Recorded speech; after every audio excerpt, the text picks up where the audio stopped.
Trump's rhetoric in final campaign sprint goes to new dark extremes. Donald Trump's rhetoric dropped to a spine-tingling new low this weekend, with less than a month before the Iowa caucuses.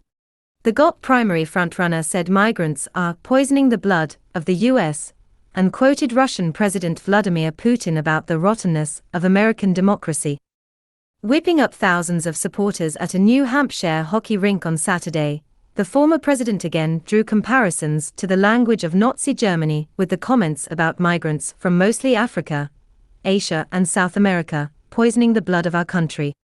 The language parrots Adolf Hitler, President Joe Biden's re-election campaign alleged.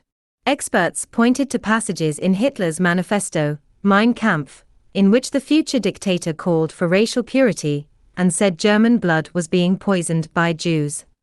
Trump has used the line previously, in an interview with a conservative news outlet, and bringing it out for a rally suggests he could be adding it to his routine. He drew criticism last month for describing his political rivals as vermin, another term that has anti-Semitic connotations and was employed in Nazi rhetoric. It's the repetition of these lines, after their fascist roots are called out, that is more chilling than their first utterance.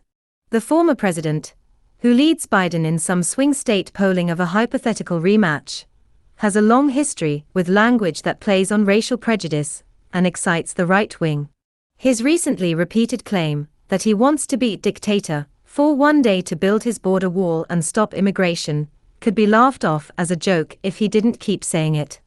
On Sunday night, at rally in Reno, Nevada, the third GOP nominating state, Trump claimed, without evidence, that migrants are largely coming from prisons and mental institutions. And he wondered, again without evidence, if Chinese migrants crossing the border are meant to be part of an invading army.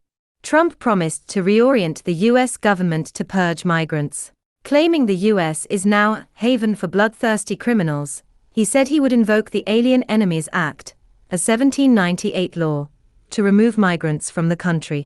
The former president also promised to divert the FBI and Drug Enforcement Administration to border actions. Invoking authoritarian leaders is no longer a surprise. He's a populist, authoritarian narcissist, the Republican former House Speaker Paul Ryan said last week, before Trump's most recent comments. So, historically speaking, all of his tendencies are basically where narcissism takes him, which is whatever makes him popular, makes him feel good at any given moment. Dictators erase freedoms, but Trump, who tried to overturn the 2020 election after he lost, needs an electoral victory to get there.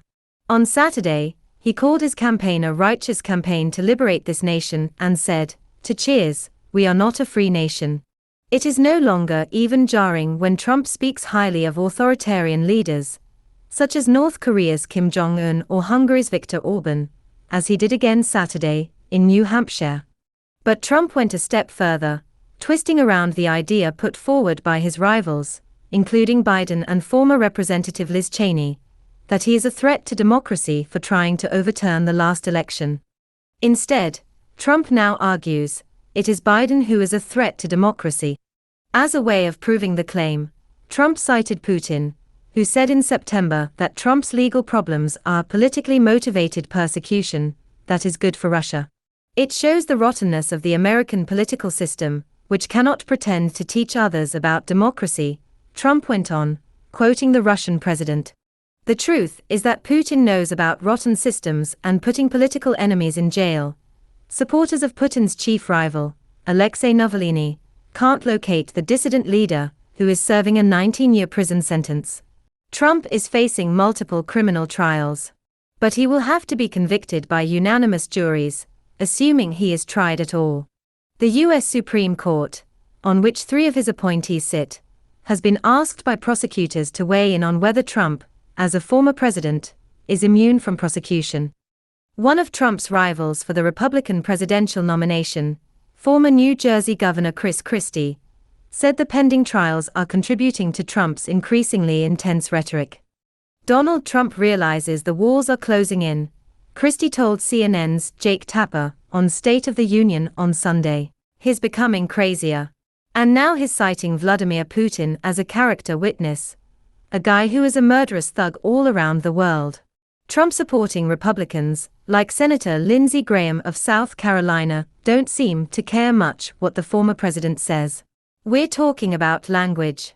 I could care less what language people use as long as we get it right," Graham said on NBC's Meet the Press, although he also made clear he doesn't agree with the poisoned blood analogy.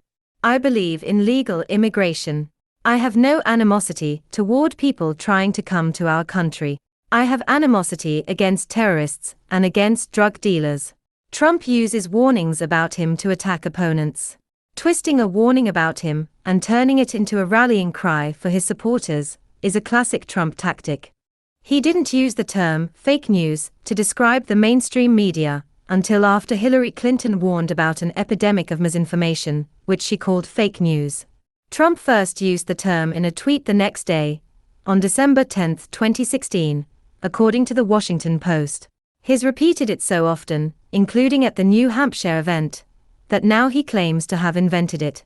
Similarly, he has frequently and falsely referred to the idea that he lost the 2020 election as a big lie, coopting it from warnings, citing the strategy of Nazi propagandists, that his repeated claims that the election results were false would ultimately convince his followers.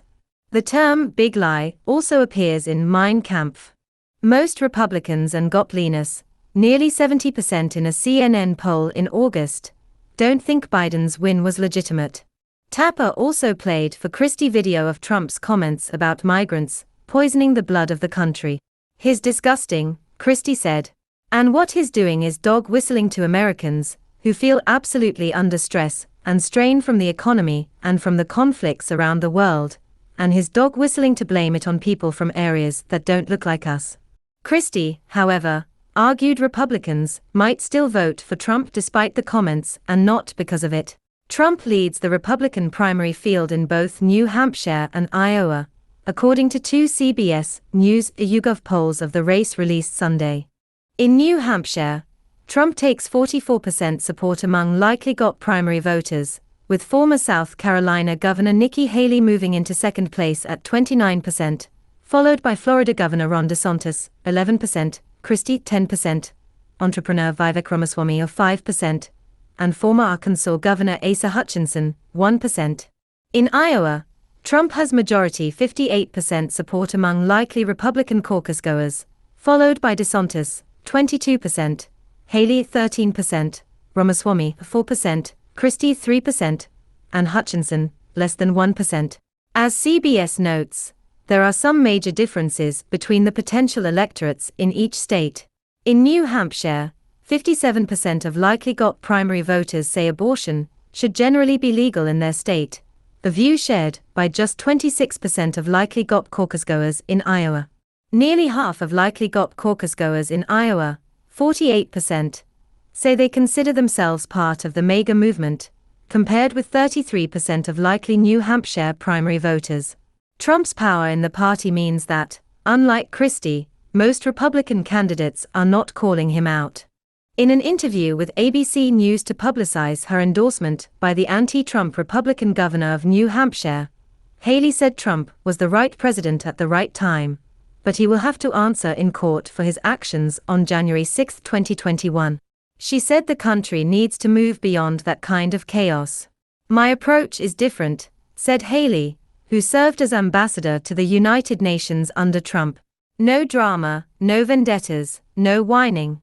She has a month left to sell that approach before the first Republicans start making their voices heard in the American process that Trump quoted Putin as saying is rotten.